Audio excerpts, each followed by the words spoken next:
Good afternoon, everybody. Finally, given its continued provocations in Ukraine, today I have approved a new set of sanctions on some of Russia's largest companies and financial institutions. Along with our allies, with whom I've been coordinating closely the last several days and weeks, I've repeatedly made it clear that Russia must halt the flow of weapons and fighters across the border into Ukraine, that Russia must urge separatists to release their hostages and support a ceasefire, that Russia needs to pursue internationally mediated talks and agree to meaningful monitors on the border. I've made this clear directly to Mr. Putin and military leaders in Afghanistan, for their success in democratic Afghanistan will endure, along with our determination that Americans are never. So far, Russia has failed to take any of the steps that I mentioned. In fact, Russia's support for the separatists and violations of Ukraine's sovereignty has continued.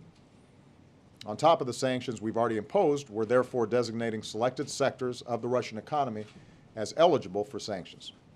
We're freezing the assets of several Russian defense companies, and we are blocking new financing of some of Russia's most important banks and energy companies.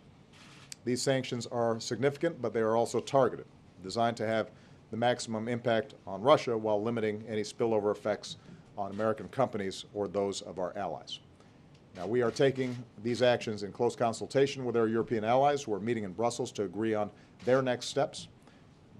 And what we are expecting is that the Russian leadership will see once again that its actions in Ukraine have consequences, including a weakening Russian economy and increasing diplomatic isolation. Meeting in Brussels to agree on their next steps. And over the last 6 months, Iran has met its commitments under the interim deal we reached last year, halting the progress of its nuclear program, allowing more inspections, and rolling back its most dangerous stockpile of nuclear material. Security team, it's clear to me that we've made real progress in several areas. And there are still some significant gaps between the international community and Iran, and we have more work to do. We have a credible way forward. But as we approach, but the Israeli people and the Palestinian people don't want to live like this. They deserve to live in peace and security, free from fear. And that's why we're going to continue to encourage diplomatic efforts to restore the ceasefire, and we support Egypt's continued efforts to bring this about.